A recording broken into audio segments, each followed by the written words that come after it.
We're reading Harry Potter and the Sorcerer's Stone by J.K. Rowling. This version is illustrated by Jim K. We're on chapter 12, The Mirror of Erised. And this is a really long chapter, so I don't know if we'll finish it quite today. But if we don't finish it today, don't worry, you're still going to get it. All right, here we go.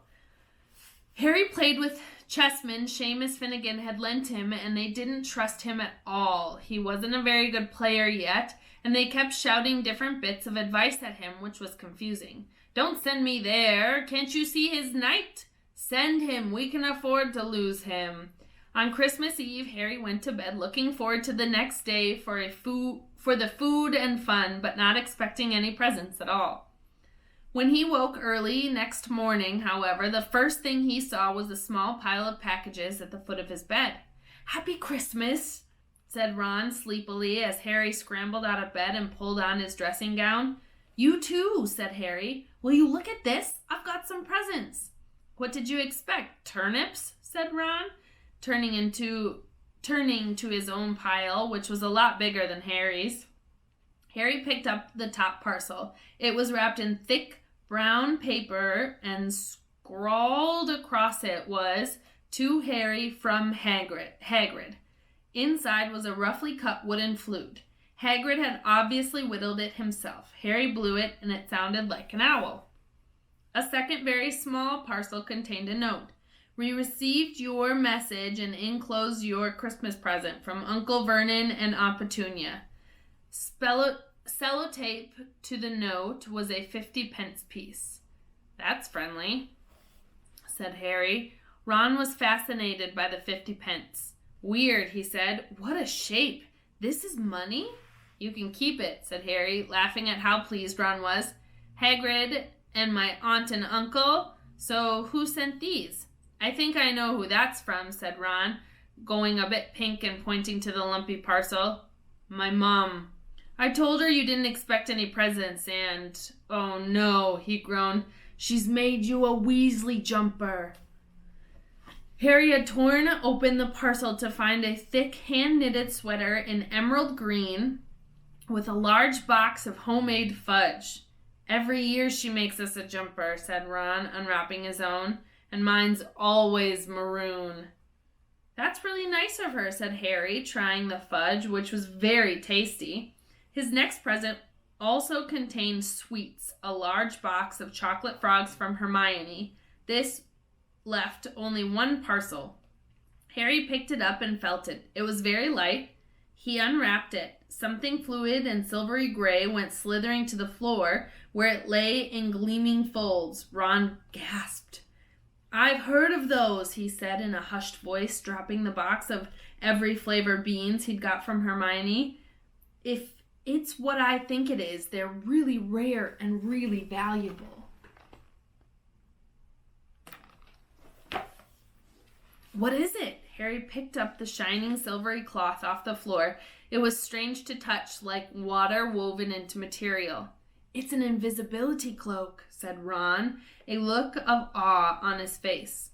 "I'm sure it is. Try it on."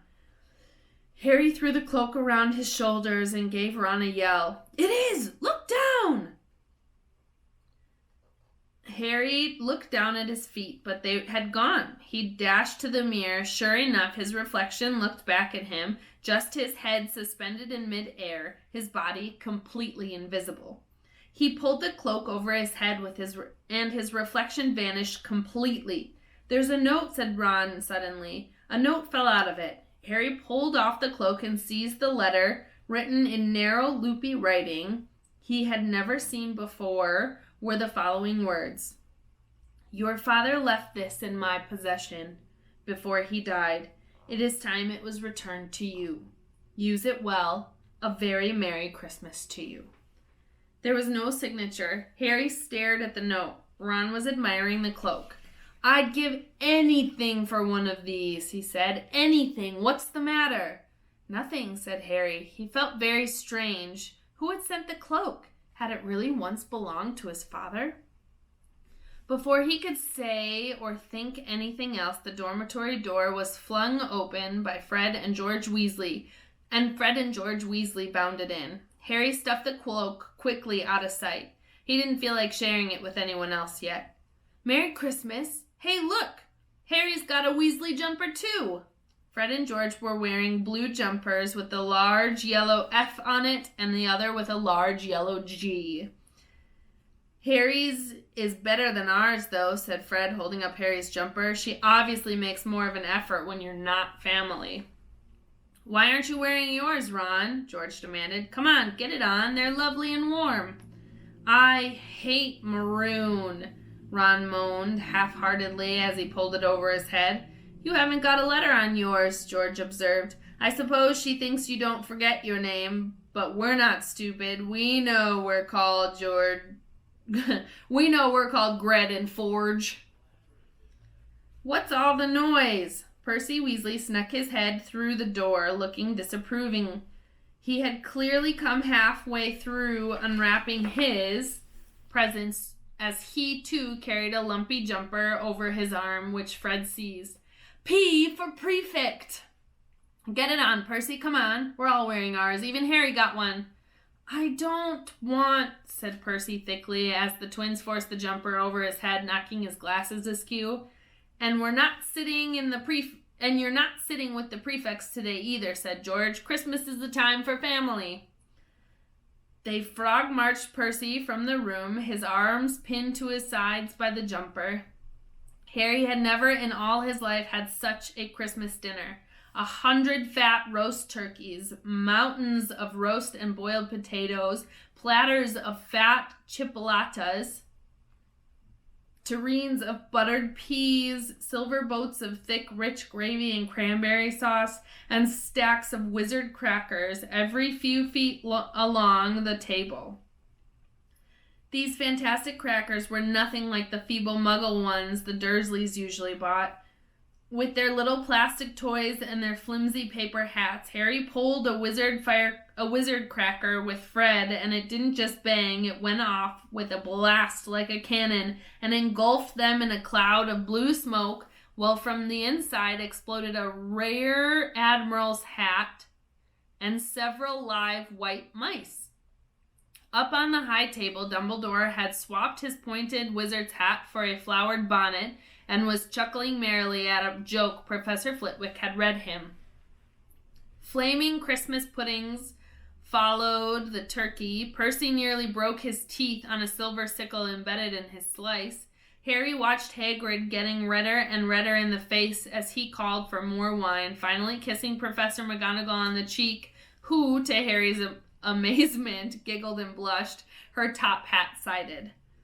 When Harry finally left the table, he was laden down with a stack of things out of the crackers, including a pack of non-explodable luminous balloons, a grow-your-own warts kit, and his own new wizard chess set. The white mice had disappeared, and Harry had a nasty feeling they were going to end up as Mrs. Norris's Christmas dinner.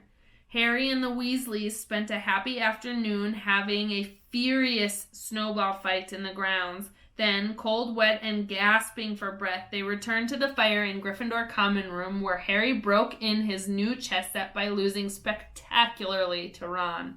He suspected he wouldn't have lost so badly if Percy hadn't tried to help him so much.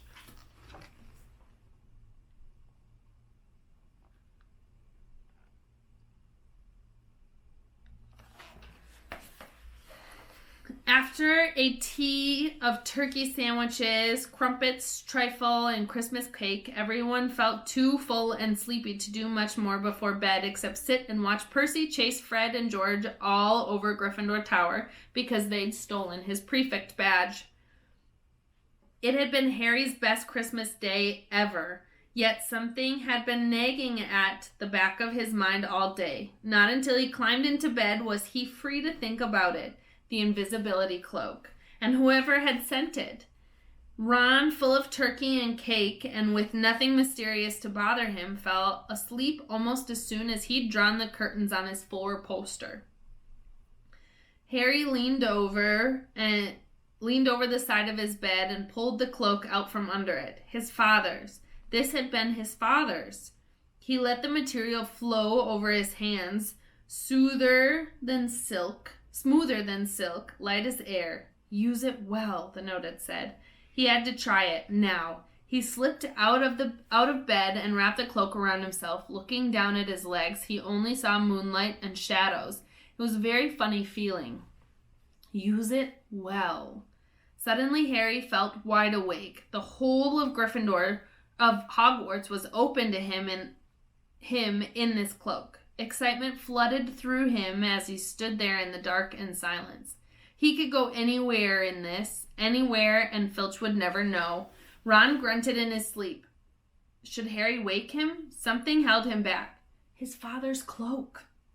He felt that for the first time, he wanted to use it alone. He crept out of the dormitory, down the stairs, across the room, and climbed through the portrait hole. "Who's there?" squawked the fat lady. Harry said nothing and walked quickly down the corridor. Where should he go? He stopped, his heart racing, and thought.